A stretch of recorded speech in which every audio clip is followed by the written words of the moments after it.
All right, Tucker Max, please tell me about your entrepreneurial journey. How did you get there? Did you always know you'd be an entrepreneur? Man, that's like saying, tell me about your life. It's a big question. Um, I don't know. Looking back, it's obvious. Yeah, I mean, I was fired from being a lawyer in 2.5 weeks. My dad fired me from the family business. I don't like taking orders from people that I don't respect or people that are dumber than me. And I'm kind of smart. And I don't like doing things that I don't understand or stupid things. So it basically makes me unemployable. Yeah, you're the quintessential entrepreneur. But did you know before you got fired and all that stuff that you had No. a future of entrepreneurship? If I'd known that, why the hell would I have gone to an expensive undergrad, an expensive top 10 undergrad, an expensive top 10 law school? That'd be a massive waste of time. No, of course not. Yeah. Putting if now at 45, if I had met 15-year-old me, he wouldn't have listened, but I've been like, dude, like you can go this whole other way and skip all that pain and agony. But I guess I kind of had to walk that path to learn the lessons. So. Right. And when you were 15, it wasn't as prevalent. And I don't think we even used the word entrepreneur back then. You're not that Well, much. I mean, Entrepreneur Magazine existed. Like it was obviously it just there was the social cachet that came with entrepreneurship was non-existent. But no, like it was a thing, but like a sort of like a small thing, not a thing that Right. people nowadays is getting to the point where parents, if a kid says I want to be an entrepreneur or run a startup, parents like understand what that means. When I was 20 years ago, parents were like, no, you have to be a doctor or a lawyer or whatever, get an MBA. Yeah. Yeah. It was the great unknown. Right. So I would love to know what excited you most about Scribe when you started, and so that you can just go for it, what excites you most now at All right. Scribe? I'll give you the honest to God's honest truth. Not a whole lot excited me about it at the beginning. I kind of didn't even want to do the company, but we had so many people throwing so much money at us that we had to. And if I hadn't had my co-founder Zach around, I would not have done the company. Just true. Like he's young. He's still young. He's 30, but like at the time he was 25, young, full of energy, smart as hell, got shit done. And I basically dumped the whole company on him for the first year. Like, so I'm the one that like had the idea and knew how to write books and got the attention. He's the one who made it work. And then when the company got too big and outgrew him, then we hired our current CEO, Javon McCormick, who's a total rock star. And the only reason that we had a gangbuster year last year, and all because of him and his ability to scale a company, which is a totally distinct skill from starting a company and finding product market fit. And so like I wasn't super excited at the beginning. I got excited for a while. And now the thing, this sounds so bad, but it's true. The thing I'm most excited about with Scribe is not working in it anymore. Like, I mean, I'm still a part of the company, obviously. Yeah. You Like I'm work on on the the business, website, right? right? But I have done in the last 6 months, I have probably spent no more than I mean, shout out to one of my good friends, no more than 4 hours a week on the Yes. company. Tim Ferriss. Yeah, right. Okay. So He here's lives the he deal. like lives right around the corner from me, man. We hang out all the time. He's a great dude, but I hardly ever work in the business now. I was wondering about that. And I want to just make sure that all the listeners know that Tucker was early to this interview. And that means that to me, you don't have back to back sandwiched Oh, of course meetings, not. right? Okay. So cool. No, I'm not I, what kind of horrible life would that? No, hell no. did you listen to Elon Musk last night on Clubhouse? I did not. It was I crazy. read the recap of it by a I mean, friend of mine. talking about like he was asleep in the Yeah. middle of his factory so people could see how hard he's working. Anyway, Yeah. I digress. Let's not talk about him. Let's talk about you. So, Scribe. So I will say from my vantage point, seeing you kind of first coming into your atmosphere a couple of years ago, you guys killed it, especially last year, Yeah. right? 2020, in my purview, You were all over the place. You were teaching courses. I sat in on some of that. And then you wrapped it up. I think you're doing it now still, but you don't actually have to do it, Mhm. which is great. But it does take someone with vision to pull the company to a whole nother stratosphere. And I'm wondering how huge this year is probably going to be for you because people were able to take some time to figure their book out. What is Uh, your outlook on that? I it's hard to tell. Last year was a massive record-breaking year for us. Obviously, we grew almost 50% over 2019, and that was with a March that was awful. Like our March was like 400 grand. Like we got crushed.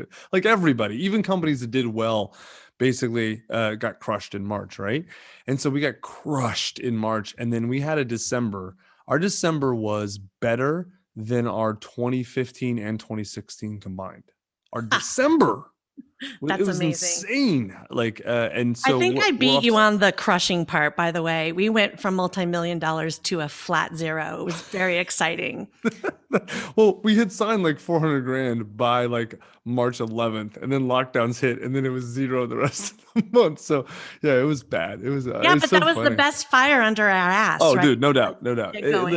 Like 2020, I don't understand all these people who complain about 2020. Even if it was a really genuinely hard year for you, and you like, let's say you had two businesses, commercial real estate and restaurants, right? And you got hammered. It's like, okay, I can understand that's painful, and no one's excited about that. But there's nothing better than a crisis or a catastrophe to show you what matters and who you are, right? Absolutely. And 2020 was amazing, personally, professionally, financially. It was very hard for us in March, but then it was like we all kind of rallied to it, and now it's like things are going amazing in all ways Yeah. because we decided to actually answer the bell and not Yeah. hide. Yeah. And you guys did it full on. I was there to watch it. So, um, I, as you know, am writing a book, have written the final draft. I've done a lot of research about who could publish the book. It's with my agent now with major publishers, but I'm pulling it and I want to publish with Scribe. I want to ask you, what is the biggest differentiating factor of Scribe compared to your competitors? So competitors in professional publishing or Yeah. compared to In traditional publishing? Because self-publishing. okay. Yeah. So I literally, it's funny. Like I just finished a massive blog post about this. That's going on. It's fine. I didn't do this on Send purpose, me but the link. no, it's not up yet. It's going on Tim Ferriss's blog in a month or two. Because like I was talking to him a few months ago about how there's essentially a new category. Everyone knows traditional and everyone knows self, but in between traditional and self, there's a set of companies that have kind of come up and that take the best of both worlds, and we call it professional publishing, where like you get top end, your book looks like it came out of a traditional publisher, you get full distribution, but you own all the rights and royalties, and you have full creative control. So it's sort of the best of both worlds, right? Not Amazing. literally the best of both worlds, but sort of. And so in that space, there's us. We're the leaders. We're definitely the biggest. And then there's another company who I think is really good called Page Two. Mhm. They're really good. Like I would have no problem recommending them. And if someone, they do a little bit different than us, that we have some overlap. But if someone wanted to go with them over us, I'd be like, okay, I get it. There's reasons to pick them. Mhm. Um, uh, uh, Other than those two, every other company in the professional publishing space is, at best, they have major flaws, right? And like take someone like Greenleaf, right? They're nice people. They're not trying to screw you. They're not fly by night scammers like a lot of companies in the space. But like everyone I know who's ever gone with Greenleaf was fairly disappointed with the decision, and for a few reasons. One is like they charge a lot they make all their money on the back end. They charge you for warehousing. They have all these fees built in, and they kind of screw you on that. It's weird because they're not really, they say they offer ghostwriting and they offer all this other stuff now. And it's like, they kind of do, but it's like they've kludged that onto their business to compete with us. Right. Cause we're almost double their size now or something like You're that. super full service. Like Right. looking at your marketing plan, I'm like, yes, yes, yes, all in. Thank you. Because Oh my God. you kind of, you don't have to be, but if you are, if you're not full service, you're missing a huge part of the market, and then people have got to go elsewhere, right? And we still have a ton of stuff to add that we're not doing yet, like tons and tons. When are you going But to add that? Should I wait? it Just depends. No, seriously, talk to Miles and Ricky, like, okay. and figure out we will always tell you the truth. We're really good at certain things. We don't do other things, and the things we don't do, we're not going to try and pretend, right? Because we only add things. We get good at them, then we add them as a service, Would right? you consider, per Roland Fraser, buying a company that fills that need of what you're not great at to? Yes, possibly. It Yeah. totally depends. Roland's doing a book with us too. I love Roland. It's hard to integrate companies in the service space, though. It's very hard. And a lot of what we're doing requires deep integration. So, like, I was going to mention the other major sort of player in the professional publishing space is a company called Advantage. They they also have Forbes books, right? And Advantage is in real trouble. Like, I know for an like, I know, I'm going to tell you how, but I know they have real financial troubles because, but 2 or 3 years ago, they hit a massive, they basically got into the dentist space or something like that. And they sold they did like 20 million or 25 million like 3 years ago. Right. And so they thought they had cracked the code. The problem was they tapped that space and they didn't actually crack any codes. They just like got in with a big influencer in one space and sold a lot to that group. And so then they raised a bunch of private equity money. They took out a bunch of loans and they bought like 5 companies. And I think at least 3 of those acquisitions have been complete disasters. Like complete, they bought a book ghostwriting company that was the acquisition was so bad. They tried to unwind the whole acquisition, could only unwind half of it, but fired everyone from that company. They bought a bunch of other stuff. And I think one of the acquisitions worked okay. One was mediocre and 3 were complete disasters. And Wow. so like, we are not going to make the mistake that they made. And so now I'm pretty sure we passed them last year in gross revenue. And the reason I know is because they had 2 major waves of layoffs and a ton of their people tried to come work for us. And they spend the whole interview bitching about Advantage and telling us anything we want to know. And we're like, hold on, we didn't ask you all this stuff. Like, no, but I want to tell you because I hate them. And it's like, Oh, okay, all I right, mean, your well, marketing is better, your product is better. There's a reason why I chose you over them, and they were definitely in my purview. yeah. I was just talking to Cameron Harold last week, and he did 3 books with you. And, there's a lot of influential people that have no problem putting it on the line and just telling you how it is that are saying, yeah, Scribe, right? Okay, so enough about Scribe. Let's get back to you, but we're going to get back to Scribe later too. But how much is your book, I Hope They Serve Beer in Hell, still selling, and do you still market it? No, I don't. I do no marketing other than I have my website up that has some of the stories from it, and then I have a book up like of the leftover stories for free on Amazon. Um, I'd have to look at the numbers. I still make well into the 5 figures a month on my books. I'm not well into, maybe 10 or 15 or 20 grand a month, Mhm. maybe from my books. So they're selling good That's copies. that's a lot of money, by the way, Yeah, Tucker. You're like, like it used to be hundreds a month, hundreds right. of But thousands a month. so the reason I'm asking is, of course, I'm curious, but for the listeners that have books that they've published, maybe 5 years ago, what can they do to keep that up and going? And do they follow your lead of No, no, letting it no. sit My there and book's doing very it? different. My book's very. So my book's entertainment. So it's a very different. My old memoirs, right? So Yeah. no one buys those to solve a problem unless your problem is I need to laugh more. Then you buy the book, right? That's it. It's entertainment. And so, all right. So whenever someone asks, I get this question a lot. How do I take my book and make it do better? My first question is always, what's your book about and what are you trying to accomplish with it? Because if you positioned your book poorly, like let's say your goal is to get more leads and clients for your coaching company, and you wrote about how much you love flowers, and your coaching company is not about flowers, then there's nothing you can do to connect those 2 dots, right? And Mhm. that's obviously an extreme example, but we have people come in all the time like, I really want to write erotic science fiction. Cool. But that's not going to sell your software, right? Like no problem. Just don't try and put those together. Right, And so that's actually the problem for most people, right? But people are going to buy this book after hearing this podcast if they haven't read it or don't know you already. And I'm wondering, so this is a part of marketing. I brought it up. You may not have brought it up at all, right? Had it been your purview. So here's the way to market your book. You get very, very clear on what you're trying to accomplish for yourself first. What do I want? I want clients for my coaching business. Cool. Who do I need to reach to get clients for my coaching business? I need to reach people who have the problem that I help solve. And then the more you can niche that down, the better. So if being an executive coach, that's not a niche. Being an executive coach for women, okay, more niche, but not niche. Being executive coach for women who were career executives but now want to start their own business, okay, that's pretty niche. Now you've got something there, right? And you can be the woman to those women, right? Like I am the woman to go to if you've spent a decade in corporate careers and now you're trying to transition to a startup. What do you have to think about? What do you need to know? What are your blind spots? How do you prepare? How do you budget?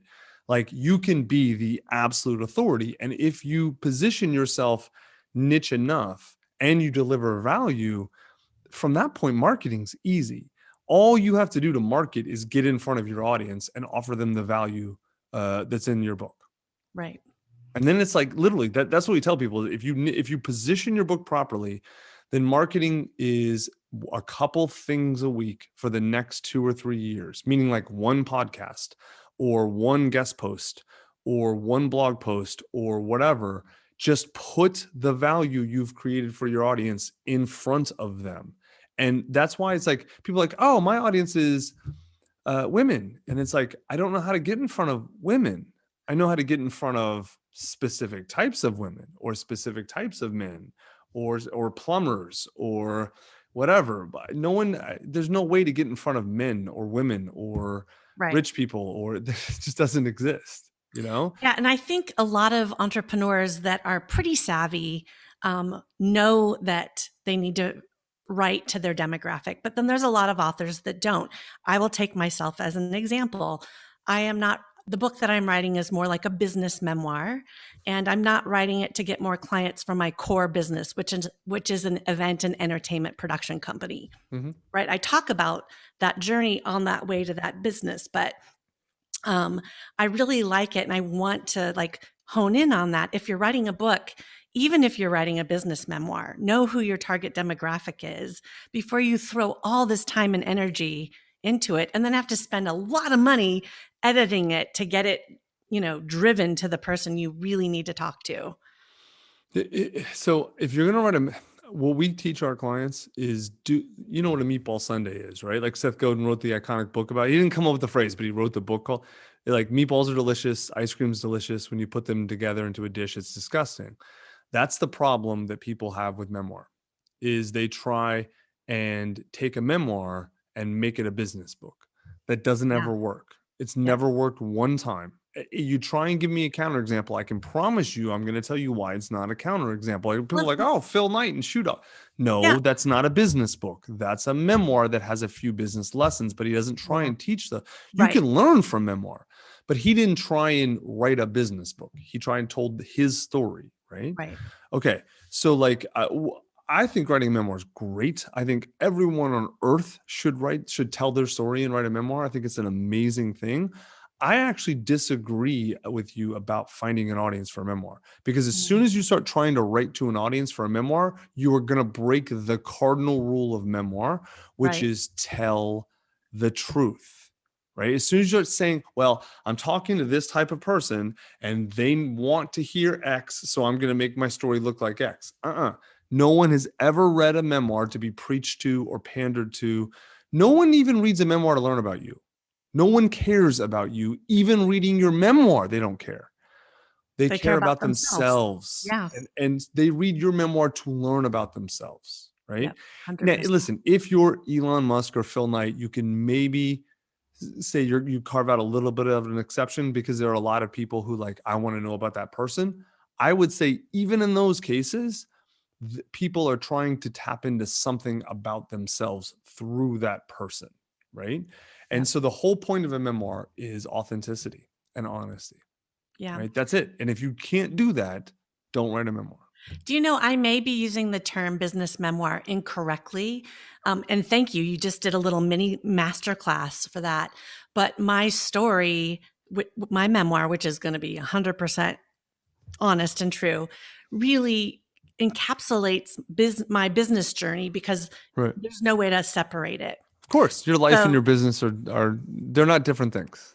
yeah. So I might, and I'm being challenged actually by a coach named Dr. Jeff Spencer to really look at like, what is your book really? Right? You're calling it a business memoir because that's what my agent's calling it, because she's trying to find a niche in the genre, She's right? trying to sell it to a traditional publisher, and Right. they need to fit it. For them, positioning is what shelf does it go on in the bookstore. That's Right. not the same thing as positioning. And They're since we're different. not doing that anymore, then I'm going to have to look further into that. Well, it's a Okay. good So question. No, so what's the answer? You don't have to talk about it if you don't want yeah. to, but No, I'd love to. I just don't want it to all be about me, but I'm going to just tell you now that you've asked. So, to give you an idea about what the book is about, I'll tell you what the working title is, and it kind of sums it up. Mhm. Will that be the title going forward? Unlikely. But it's called Relentless Tenacity: My Journey from a Homeless Shelter to the Inc. 5000. Mhm. And um, I have been a professional. I guess I've been an entrepreneur since I was 15 because I've been on my own since Mhm. I was 16. So huge inflection points, really positive, really friggin' low, like Mhm. just and all the time up until about 10 years ago when I matured and really understood how to like mold and sculpt my own life instead of letting things happen to me. Mhm. And I've had incredible success. I far, surpassed what I ever thought I would do. But now I see there's even more. And that is so exciting to me. And I think the people that will read this book will see those vulnerabilities in themselves and those questions of, can I do this? Or should I do this? Or I'm homeless, or I'm being, whatever it is. Yes, you can. I'm ready to sleep in the doorway of, I'm on California Street in Leavenworth in San Francisco. I am mentally prepared to have to sleep in a doorway, but instead I'm living in this beautiful Edwardian place. Mhm. So that's the nutshell. That's a memoir. Yeah. Right. That's not the only way to call it a business memoir is because a lot of your life has been about business. Like Yeah. you can call Phil Knight's book a business memoir. It's a memoir, right? So that's great. If you want to tell your story just to tell your story, not only is there nothing wrong with that, I think it's amazing. I think everyone should do it at some point in their life. I don't think there's any better way to really understand your life. I don't think there's a better way. It's one of the best ways to really realize the gaps in your own self-awareness. I will tell you this. I don't know if this is true because I don't know you, right? But a lot of people should be doing therapy, are afraid to do therapy, and so instead they write a memoir. I Those do people both. tend okay, so the ones who are afraid of therapy and are using memoirs as a substitute for therapy tend to have they have a really hard time with their memoir Mm. because if they approach it honestly and they're okay, I'm going to really try and tell my story, then they get into all these deep places and difficult emotions they But are they don't want to usually look aren't at. equipped to deal with and Yeah. aren't ready and don't know how to because they got no one else. I don't know of any way to do self-therapy, at least at lower levels or at almost all levels of consciousness. I haven't reached the ones yet where you can do self-therapy. I've heard your I interviews. hear they exist. I don't I know. know. I don't know You're them. amazing. If anyone's listening to this, you have to listen to Travis Chappell's interview of you, which was amazing. A deep dive Yeah. into all the things that you did with Therapy. Yeah. therapy. Yeah. Well, so, but the point is like memoir is an amazing forcing function to see yourself clearly, but be prepared to go on that journey. And like every bad memoir is bad because someone wasn't willing to go on that journey. So they wrote bullshit, Yeah. period. Do you know what happened? I mean, lots of things happened to me when I wrote this book, but I'm going to tell you, Tucker Max, Mm-hmm. I found a sister I never knew existed who's 5 years Biological older than sister. me. Like a, Biological sister. wow, that's amazing. It's because I had to admit to my brothers that I'm writing this memoir. I was afraid they would be a little, Yeah. like, please don't put our stuff out into the world. And one of my brothers said, do it. It happened. It should be, noted. And Yes. that was the Good for brother him. that I was like, I thought he would have a conniption. The Yeah. other brother was a little more tentative. And I'll tell you, a couple months later, because I cracked open and went a little bit below the surface, my brother, my brother Justin took me to dinner one night. And at the end, he goes, Tosh, I have something to tell you. And I'm like, okay, this does not feel right. It doesn't feel good. And he said, we have a sister. And Tucker, I was like, really? If I had to recount how I felt, it was like he was speaking a foreign language backwards. Yeah. And I just couldn't grasp it. And I just, That's everything in trauma. my That's a body, trauma response. You went into mild shock. everything in my body, I looked at him and I pointed like my grandmother does. And I was like, I'm going to find her, and I'm going to find her within 24 hours. Nothing is going to stop me. And that was 9 p.m. on a Saturday. And I found her by digging through 900 records of people looking for their biological families. I found her the next day at 4:30. And the reason why he knew about her, he Didn't even take you 20 hours. no, he was keeping a secret from my mother for the last 20 years. So this is a half sister or full? Yeah, Could be a full half- sister. Yeah, half half sister. sister. Yeah. And I'm sure it was eating him up. He took out of his wallet this crumpled up piece of paper and said, when mom was going into surgery, she may not have made it. She said, if I die, here's some information about a sister that you have, and you can try to find her. And she didn't die. She's still alive. And they just swept it under the rug. And to bear that burden for that long is just incredible. So everyone, think about writing a book, because you never know what you're going to crack open. But just be prepared. Like Right. we have a memoir program, then a nonfiction program in the coaching section. And I would say about 2/3 of the people who start on memoir, like, oh yeah, I'll bang this out in 6 months. 3 years later, they're still working on it. And it's not the book. It's the emotional stuff behind the book. Right? Oh, that opened up a shitstorm like you wouldn't even believe. I can imagine. Like, I had to stop thinking about the book completely for 9 months. Yeah, I can imagine. I would too. I'm no bullshit, Natasha. I've written, I don't even know now, 9, 10 books, 4 New York Times bestsellers, million, blah, blah, blah, blah, right? All these accolades. I'm working on a memoir right now, my next one, that is so heavy. It has knocked me down, and I have stopped working on it for like 3 months. Like, it's when you go deep, it's hard. It takes time. That's just the process. It's okay if it takes time. It's okay if you need to do it in parcels or whatever. Yeah, I'm in the same so boat. Raw. So you answered my next question: are you working on other books, or do you see any books in your future? Mm-hmm. And Scribe, I'm assuming this may be stupid, but would you take a traditional publisher's deal at this point in your life? No. Yeah. I didn't think so, but I know someone who owns a modeling agency that works herself as a model in a major modeling agency. So, it's worth a question. No, I'm sure there's a number that they could come to me with. Like, okay, fine, I'll take $20 million, but they're not going to get the number it would take to get me is not even within the range of the number they would give me. So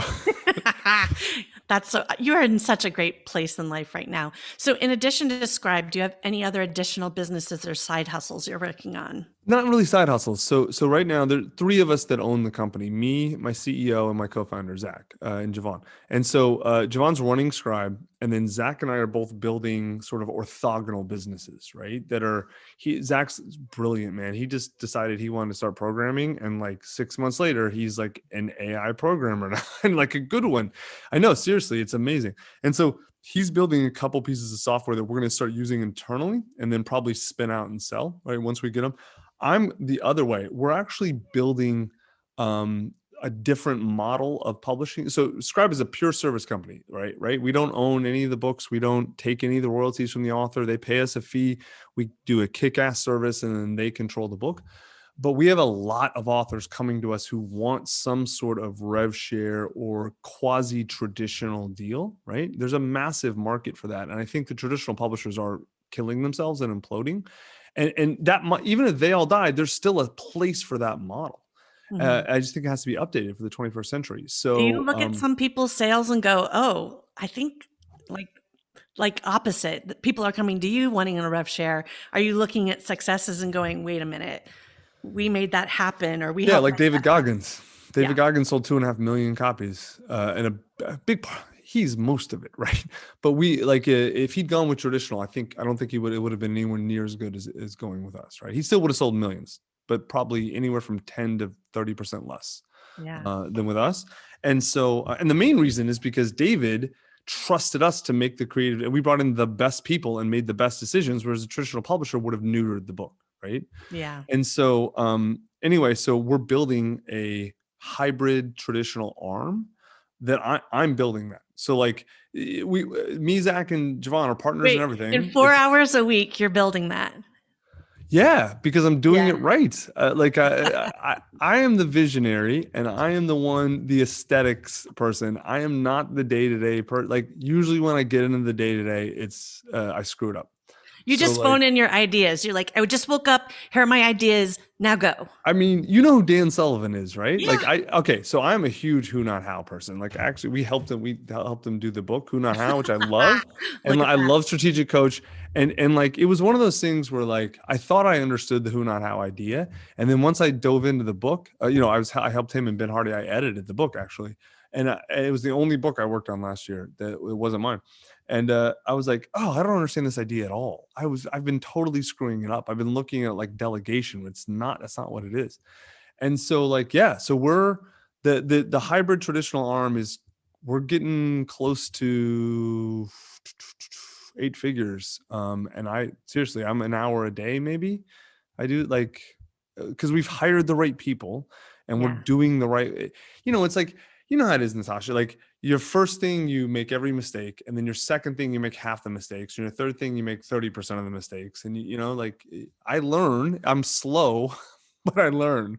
And I I don't know if eventually you're that become better. slow. I mean, you're a doer, right? You've got a lot of energy, so you're going to just consider yourself slow. But in the scope of it, you're moving I and mean, I'm shaking. slow to learn. Like a lot of these lessons I've had to, the saying, the lesson or the lesson will be repeated until it's learned.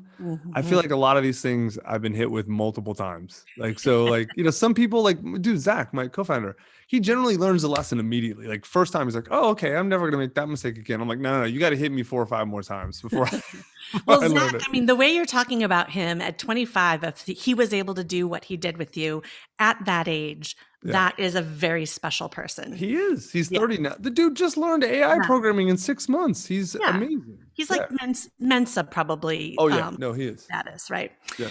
Okay, so I want to get all these questions in. What is the self-publishing or the professional publishing? I'm going to correct myself. What is the industry average benchmark for net profit? There is none. Truly.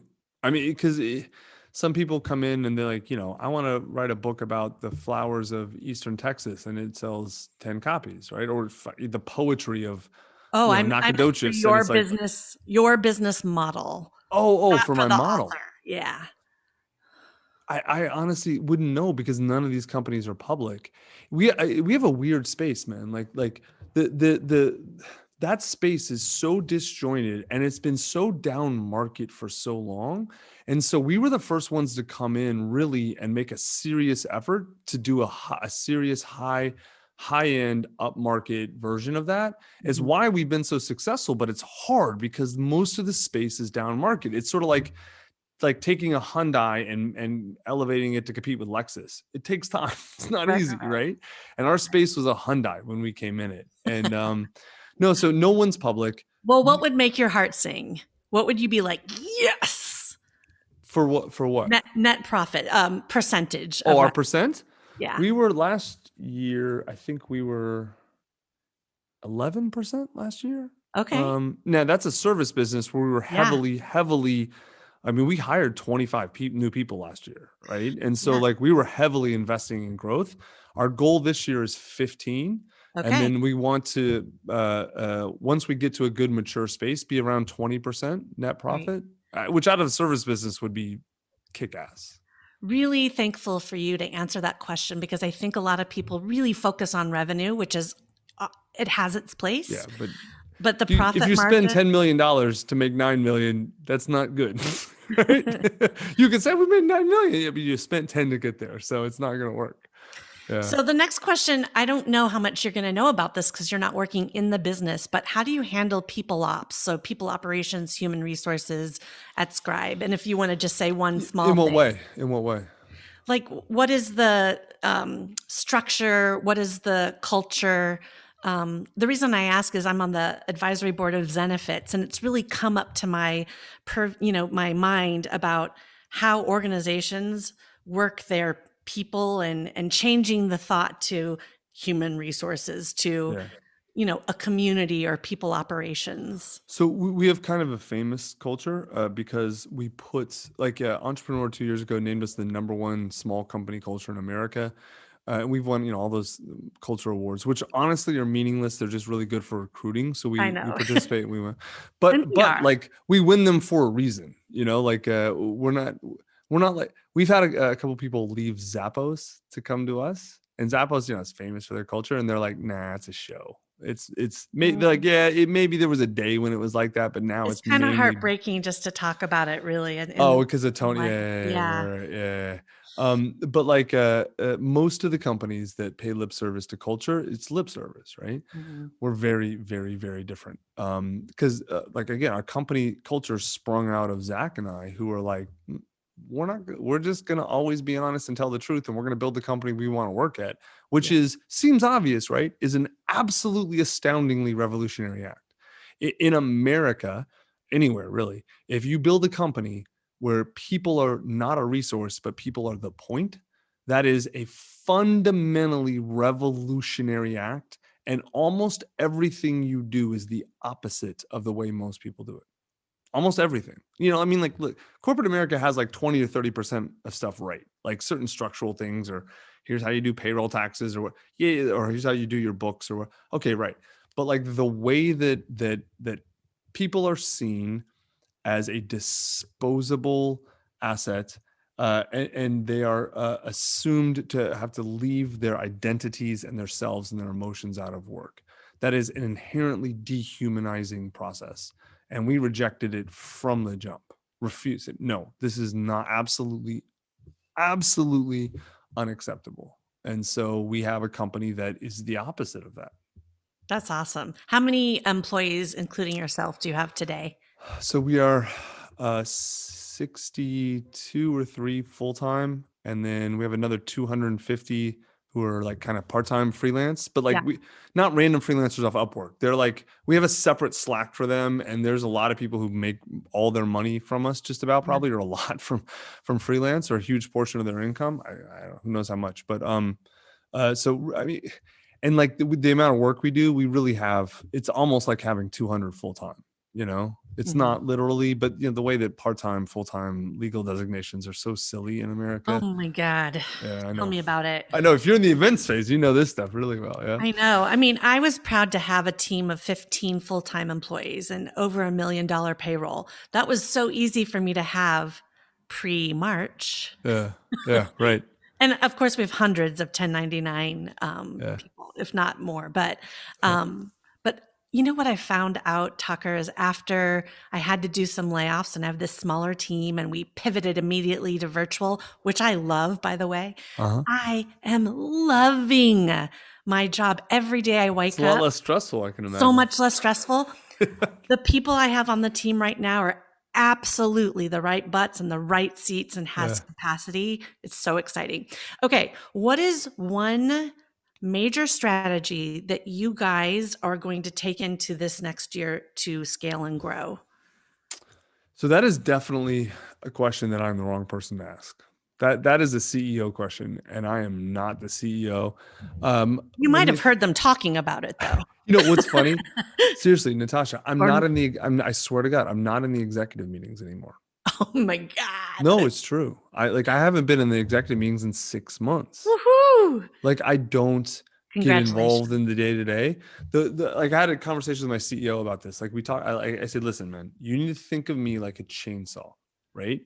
You don't keep a chainsaw in your house. You keep a chainsaw in the shed. And when you need to use it, you don't need to use it much, but when you need to use it, it's the only tool you can use. It's the one you're super excited you have it, right? It's dangerous. You handle it with care, but it's amazing and effective. And then when you're done with it, you put it back. You oil it, you clean it, you put it back. Treat me like that, right? Like for Scribe. Like bring me in Yeah. when you need me, and I will absolutely cut through anything and get anything done that needs to get Okay, done, and then you put and me back. Cameron or somebody needs to write a book, and the title is "I Am the Chainsaw." Okay, I'll take just a little line of credit in there is good for me. Yeah, no, Okay, it's the best though. It's the best for yeah, both of us, right? Because then they don't have to deal with my shit, and I don't have to deal with theirs.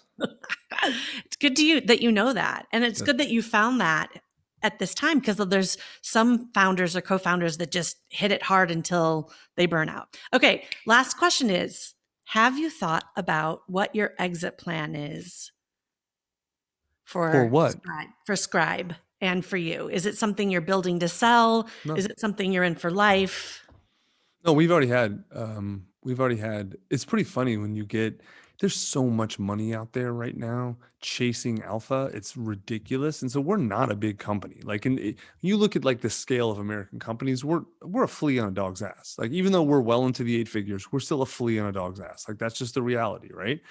And we have some of the smaller and mid-tier PE firms coming at us, Mhm. offering it's funny what they I assume our do too, sales by are. the way, and I'm Right. So much it's not smaller than that you. exactly. And so like like our revenue's good. We're doing well. And they're like, "Oh, we think you're doing 55 million a year." And I'm like, "Man, we look I know our amazing from the branding, my branding is amazing. outside." We look so much bigger than we I are, and know. that's all right. Dude, we've had PE companies say we estimate you're somewhere around 30 to 50, probably closer to 50. And I'm like, wouldn't that be nice?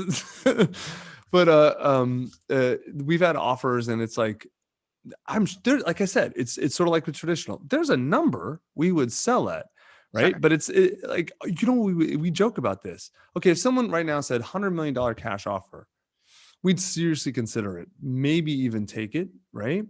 Um, uh, and then like me and Javon and Zach would take the executive team and go somewhere else, start a different company. That's what we do, you know. I mean, they're Like, going to want your executive team, but okay, fine. You guys stay there for a year, and then when you're ready to come. yeah. Like so. Like our exit plan would be to go do the same thing we're doing with the same people, or something similar with the same people, right? And so we were a long time ago. We're like, all right, unless someone comes with a stupid, obnoxious Godfather offer, we're just going to keep doing what we love doing. Awesome. I'm right there with you. When people were pressing me for my exit plan, I'm like, what? Uh, Those Whatever. are people who hate their lives and want to Right. escape. Yeah. And I keep trying Exit, to explain to no. people, the only way to be happy is right now. Yeah. If you're waiting on a future to be happy, you will never be happy. No. Exactly.